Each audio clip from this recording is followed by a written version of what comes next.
Hey guys, so we've officially moved past Psycho, and Bates Motel is really its own thing now. So last night, a lot of crazy stuff happened. If you guys saw the last episode, you know that Norman called the police and turned himself in. So we pick up basically where that was left off, and he's talking to Sheriff Green, who I had such high hopes for her, but she's just like all the other fictional police.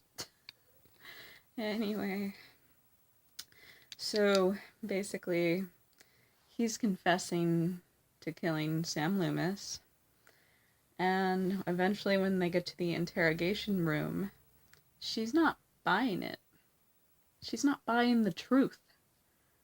When Norman Bates confesses to you, ugh. She thinks it's because he's a kid and because he went through trauma, he's just saying these things and wants attention and blah blah blah. Sometimes, maybe that's the case, but it's also good to make sure you're not turning a murderer loose, you know? Especially one that doesn't always realize what he's doing because of his psychological issues. Just saying. Anyway, so yeah, he's trying to convince her, but doesn't get anywhere. He's left in a room of some kind, and he actually wants to take his meds because he really doesn't want to deal with his issues anymore. He's fully aware now, and he agrees that he should be taking his meds. So Dylan has given the police the meds, and they hand it to him, and he takes it, and at this moment, Psyche Norma appears, of course, and she gets very violent, and she gets him to throw up the pill, so nothing is going to work now, and in an attempt to take control of the situation, Psyche Norma knocks Norman out, like, really violently on the toilet. Just hits his head on there. And she is able to take over, and we do not see Norman for the whole rest of the episode. So it's kind of an interesting take there, where you guys know at the end of the movie Psycho, the mother completely took over Norman. There was no more Norman. The psychologist says that Norman is no more there. There was a fight between Norman and Mother won. So I don't know if Mother has officially won here, or if we will see actual Norman again take control. I don't know. I mean, I'm sure for the finale, we have to. But I think this was kind of a take on that ending, in a sense, because she takes over when he's in the police custody in the movie. So I really do think this was kind of a take from that. So we still have a little bit of a connection here. So yeah, Dylan is trying to get Norman a lawyer. He wants to try to get him into an institution to help him. He doesn't think he should just go to jail. He's actually a really caring brother. He cares what happens to Norman, and he feels bad that he abandoned him for as long as he did. And anyway, so he's trying to get a lawyer, and the lawyer agrees to help. And so here's where things get problematic. Norma as Norman. So when she is talking to Sheriff Green, she's admitting to knowing the Loomises.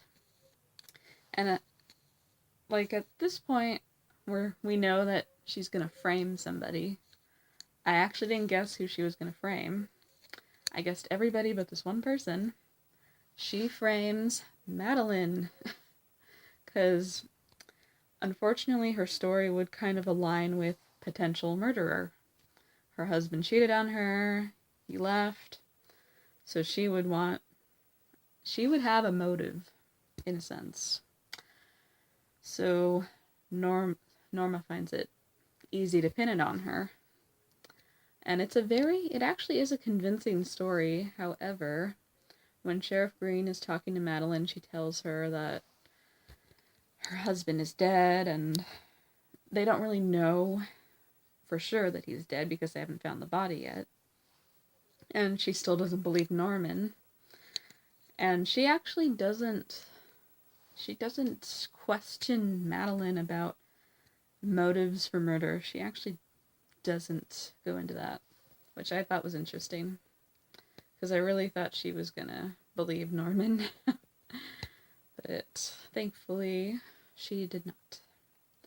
So Madeline's kind of dealing with the trauma that her husband could be dead, and at one point she sees Norman, and there's just this creepy exchange between them, which it's not Norman, it's Norma looking at Madeline, and as you guys know, Norma did not like Madeline. So that's what's creepy about that scene. Madeline doesn't know that it's not Norman looking at her like that. It is Norma. Show. Okay, so meanwhile, the police are kind of trying to find the body because Norman actually didn't remember exactly which well he dropped the body in. So they're searching, and they identify the two bodies that they found in the lake in the previous episode. And it turns out they found not only the guy that he killed earlier in the season, but Emma's mother, who was killed last season. They finally identify her, and they tell Dylan, but, like, I don't know, like, Dylan's reaction kind of surprised me. Like, I'm surprised he wasn't very, well, I guess he wasn't surprised because he had a feeling Norman might have done that. I don't know. But yeah, his reaction was basically just kind of like, you're just saying this to see my reaction. So, I don't really know what he took from that.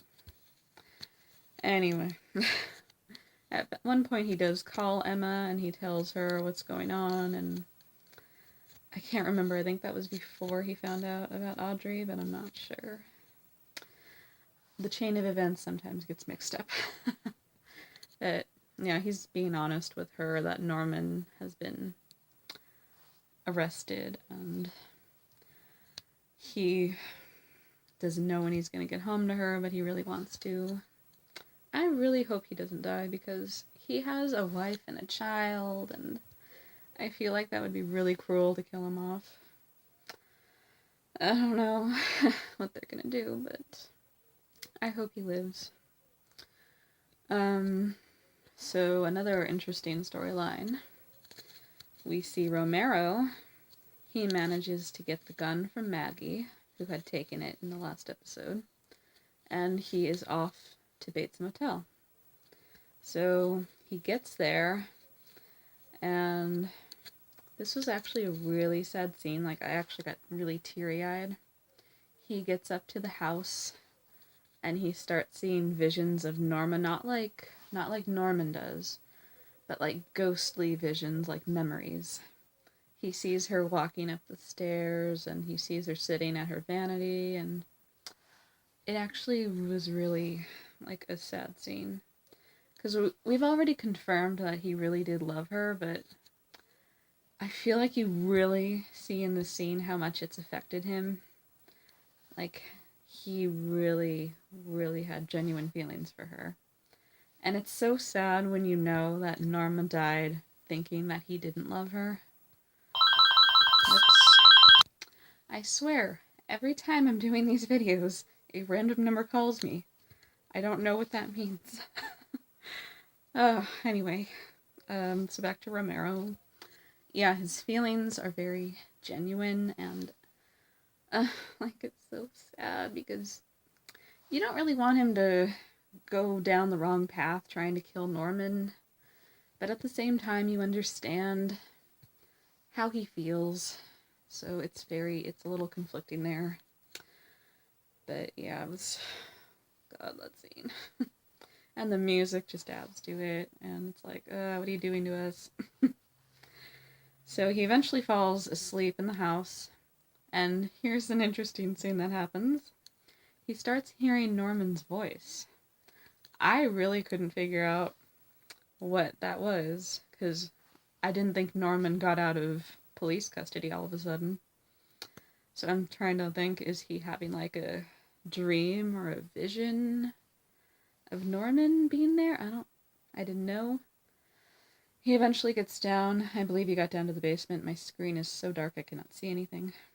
And he finds a recording of Norman's voice, which is being played by Chick, who was actually in a scene earlier in the show where he stopped by the Bates Motel because he had animals for Norman, for the taxidermy. And he got questioned a little bit by the police and he freaked out. So I'm really surprised he actually showed up at the house again. I would think he would have been afraid to go back there with the police. But, Chick's, he's weird. That's all I can say. Anyway, so he has this discussion with Romero, telling him what's going on with Norman, what he believes is happening in his head as well. And Romero obviously finds him creepy. I guess he remembers him from Norma dealing with him. And so Chick he tells him that he's writing a book, so we figured he was doing that. And my friend and I have kept guessing that maybe he's writing Psycho. So here's where things get kind of iffy for that theory. While he's rambling, because he tends to do that, this shocked me. Suddenly, he gets shot in the head and he's dead. Like that. I was so shocked. I did not see that coming. It was very unexpected. And I didn't really like his character that much, just because he creeped me out. I know some people probably do, but just... I mean, I liked his dynamic in a sense with Norman, but as a character, I wasn't terribly conflicted about his death. It just shocked me that it happened like that. All of a sudden, out of the blue, didn't see it coming. So yeah, that was a big thing right there. I thought he would at least make it to the end, and he would become like the author of Psycho.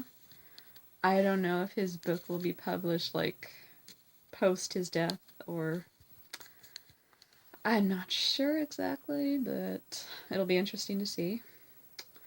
So yeah, his character is dead. That was the big twist in this episode. So basically the episode ends where they find the body in the well, and Norman is officially arrested with Sam Loomis's murder, as well as the guy from the beginning of the season and Audrey's death. So Norma / Norman is going to have to figure out how to get out of that one. And I feel like that part of his mind is very good at being manipulative. So even though this episode she didn't actually win, I feel like she might figure out a way to, I don't know, like, she'll figure out something, I have a feeling. Because there's 2 more episodes left, and I don't think they're just going to end it with him being stuck in prison. I definitely think there's going to be a big confrontation between him and Romero, and that'll be very interesting to see. And yeah, there's just anything can happen at this point, because we're really not connected to the movie anymore, just besides a few references here and there. So yeah, it's up for debate what's gonna happen, but I'm excited. There's 2 more episodes, and that's it. Wow. I cannot believe the show is actually ending. Well, alright. I'm gonna leave it here, and hope you guys enjoyed the episode, and I will talk to you soon. Bye.